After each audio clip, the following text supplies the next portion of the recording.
নমস্কার বন্ধুরা, রূপা রান্নাঘরে আপনাদের সবাইকে স্বাগত। এখন হালকা হালকা ঠান্ডা, সেজন্য একটু মালপোয়া বানিয়ে নিচ্ছি। তেলটা গরম হয়ে গেছে, এবার দিয়ে দিচ্ছি।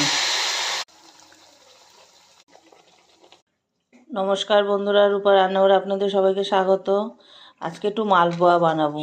একটু ঠান্ডা গরম, এর মধ্যে একটু মালপোয়া খেতে ইচ্ছে করছে, তাই মালপোয়া বানাচ্ছি। ব্যাটারটা আগেই গুলিয়ে রেখে দিয়েছি। তেলটা গরম হয়ে গেছে, এবার দিয়ে দেবো।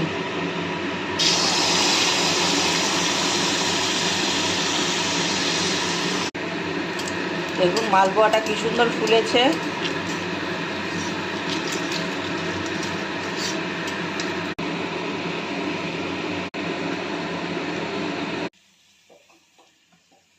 লাল লাল করে ভেজে নিয়েছি, একটু বড় বড় করেছি মালপোয়াগুলো। যেখানে আমি মালপোয়া কতগুলো ভেজে নিয়েছি। আপনারা এরকম করে খাবেন, কমেন্টে জানাবেন, লাইক শেয়ার সাবস্ক্রাইব করবেন। আবার একটা নতুন ভিডিও নিয়ে আসবো। আজ তাহলে আসছি।